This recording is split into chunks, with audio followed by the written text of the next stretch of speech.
নমস্কার বন্ধুরা, হিন্দু দর্শন অরিজিনাল চ্যানেলে আপনাদেরকে আরও একবার স্বাগত জানাই। আজ আমার আলোচনার বিষয়বস্তু হলো জাতি এবং বর্ণ। আমাদের সমাজে জাতি এবং বর্ণ এমন দুটি বিষয় যা অনেকেই গুলিয়ে ফেলেন। অনেকে জানেনই না কোনটা জাতি আর কোনটা বর্ণ। অনেকে আবার চতুর্বর্ণকেই জাতি বলে চালিয়ে দেন। এই ভুল ভাঙানোর জন্যই আমার আজকের এই এপিসোড, জাতি এবং বর্ণ। তো আসুন বন্ধুরা, নিজেদের ধর্মটিকে আরেকটু ভালো করে জেনে নিই।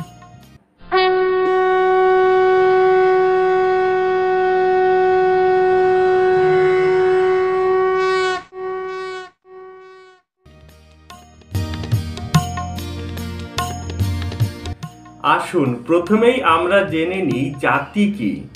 জাতি হলো একজন মানুষের জন্মগত পরিচয়, অর্থাৎ একজন মানুষ জন্মসূত্রেই তার জাতিগত পরিচয় লাভ করেন।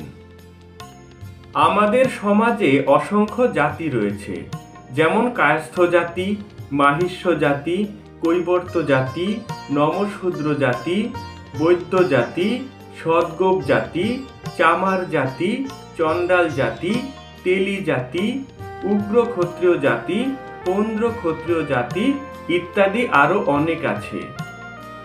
কায়স্থ ঘরে যিনি জন্মগ্রহণ করেছেন তিনি জন্মসূত্রে কায়স্থ জাতি।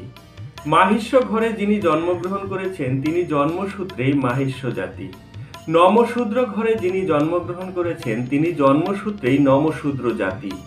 অর্থাৎ একজন মানুষ জন্মসূত্রেই তার জাতিগত পরিচয় লাভ করেন, কিন্তু একজন মানুষের বর্ণ কিন্তু জন্মসূত্রে পাওয়া নয়।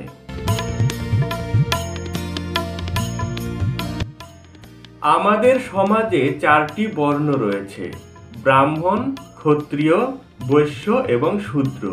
এই চারটি হলো বর্ণ, যেগুলোকে আমরা একত্রে চতুর্বর্ণ বলে থাকি। এই চতুর্বর্ণ কিন্তু মানুষের জন্মগত পরিচয় নয়, এগুলো কর্মের দ্বারা অর্জন করতে হয়। অর্থাৎ ব্রাহ্মণের ঘরে জন্মালেই সে ব্রাহ্মণ হবে না, ক্ষত্রিয়র ঘরে জন্মালেই সে ক্ষত্রিয় হবে না। তাকে ব্রাহ্মণের কাজ করতে হবে, তাকে ক্ষত্রিয়র কাজ করতে হবে, তবেই সে ব্রাহ্মণ বা ক্ষত্রিয় হিসেবে পরিচিত হবে। শ্রীমদ্ ভগবদ গীতার ৪র্থ অধ্যায়ের ১৩ নম্বর শ্লোকে ভগবান শ্রীকৃষ্ণ বলেছেন, চাতুর্বর্ণম ময়া সৃষ্টম গুণ কর্ম বিভাগস্য। অর্থাৎ গুণ ও কর্ম অনুসারে আমি চতুর্বর্ণের সৃষ্টি করেছি। তার মানে একজন মানুষের বর্ণ নির্ধারিত হবে তার গুণ ও কর্মের দ্বারা।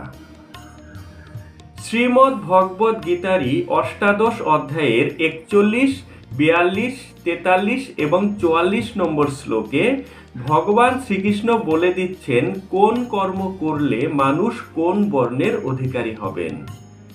যিনি জ্ঞান বুদ্ধি নির্ভর কাজের সঙ্গে যুক্ত থাকবেন তিনি ব্রাহ্মণ বর্ণের বলে পরিচিত হবেন, যেমন শিক্ষক, অধ্যাপক, গবেষক, বৈজ্ঞানিক এরা। কোন ঘরে জন্মগ্রহণ করেছেন এখানে সেটা বিবেচ্যই নয়।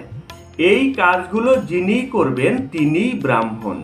যিনি দেশ রক্ষা বা দেশ পরিচালনার সঙ্গে যুক্ত থাকবেন তিনি ক্ষত্রিয়, যেমন রাজনীতিবিদ, সৈনিক, নৌবাহিনী, বিমান বাহিনী এবং স্থল বাহিনীতে চাকরি করেন। এখানেও সেই একই কথা প্রযোজ্য হবে। কোথায় জন্মগ্রহণ করেছেন সেটা বিবেচ্য নয়। এই কাজগুলো যিনিই করবেন তিনিই ক্ষত্রিয়। একইভাবে যিনি কৃষি উৎপাদন, গোপালন কিংবা ব্যবসা বাণিজ্যের সঙ্গে যুক্ত থাকবেন তিনি বৈশ্য, এবং যিনি অর্থের বিনিময়ে অন্যকে পরিষেবা প্রদান করবেন তিনি শূদ্র বলে বিবেচিত হবেন, যেমন ধোপা, নাপিত, চাকুরেজীবী, হাল আমলের ড্রাইভার, সুইপার এরা। এখানে একটা ব্যাপার হয়তো আপনাদের খারাপ লাগতে পারে। আপনারা হয়তো বলবেন একজন চাকুরেজীবী এবং একজন সুইপারকে এক আসনে বসাচ্ছেন। প্রথমেই বলিনি কোনো কাজই ছোট নয়, ঠিক যেমন কোনো বর্ণই ছোট নয়। এদের কাজের ধরন এক। একজন চাকুরিজীবী যেমন টাকার বিনিময়ে অন্যকে পরিষেবা প্রদান করেন, একজন সুইপারও তাই। হয়তো কাজের ধরন তাদের আলাদা, কিন্তু মোটিভ এক, অর্থ উপার্জন। এখানে আরও একটা প্রশ্ন আপনারা আমাকে করতে পারেন, সেটা হলো একজন শিক্ষক কিংবা সৈনিকও তো টাকার বিনিময়েই কাজ করেন, তাহলে তারা শূদ্র নন কেন? এর উত্তর হলো একজন ব্রাহ্মণ কিংবা ক্ষত্রিয় টাকার বিনিময়ে কাজ করলেও তাদের থাকবে দায়বদ্ধতা, একজন শূদ্রের তা থাকবে না। যেমন একজন শিক্ষকের থাকবে ভবিষ্যৎ নাগরিক গড়ার দায়বদ্ধতা। জাতির ভবিষ্যৎ গড়ার এই নৈতিক দায় তাকে আজীবন পালন করতে হবে। একজন সৈনিককে দেশের প্রয়োজনে জীবন দিতে হবে। দেশের প্রতি এই নৈতিক দায় সে এড়াতে পারে না। কিন্তু একজন চাকুরিজীবী, সে যে সংস্থায় কাজ করে, তার নিজের কাজটুকু ছাড়া সেই সংস্থার প্রতি আর তার কোনো দায় নেই। আর এই কারণেই একজন শিক্ষক ব্রাহ্মণ, একজন সৈনিক ক্ষত্রিয় এবং একজন চাকুরিজীবী শূদ্র, যদিও তারা প্রত্যেকেই টাকার বিনিময়েই কাজ করেন। একজন ব্রাহ্মণের কাজের সুফল সারা পৃথিবী ভোগ করবে, একজন ক্ষত্রিয়ের কাজের সুফল শুধু তার দেশ ভোগ করবে, একজন বৈশ্যর কাজের সুফল তার সমাজ ভোগ করবে এবং একজন শূদ্রের কাজের সুফল শুধু তার পরিবার ভোগ করবে।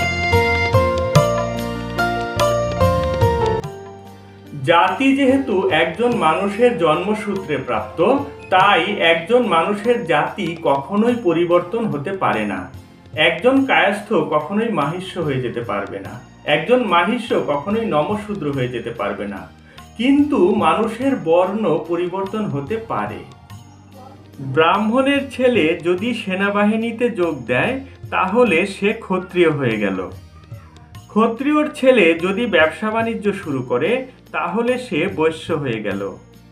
শূদ্রর ছেলে যদি শিক্ষক বা সায়েন্টিস্ট হয়, তাহলে সে ব্রাহ্মণ হয়ে গেল। একই ব্যক্তির 4 সন্তান যেমন একজন শিক্ষক, একজন সৈনিক, একজন ব্যবসায়ী এবং একজন চাকুরিজীবী হতেই পারেন, ঠিক তেমনি একই ব্যক্তির 4 সন্তানের একজন ব্রাহ্মণ, একজন ক্ষত্রিয়, একজন বৈশ্য এবং একজন শূদ্রও হতে পারেন। এটাই হলো আমাদের শাস্ত্রের সঠিক ব্যাখ্যা এবং একসময় এমনটাই ছিল।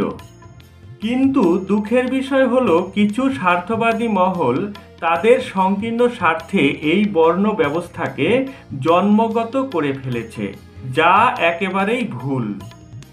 এক বর্ণ থেকে অন্য বর্ণে গেছেন এমন উদাহরণ আমাদের শাস্ত্রে অনেক আছে।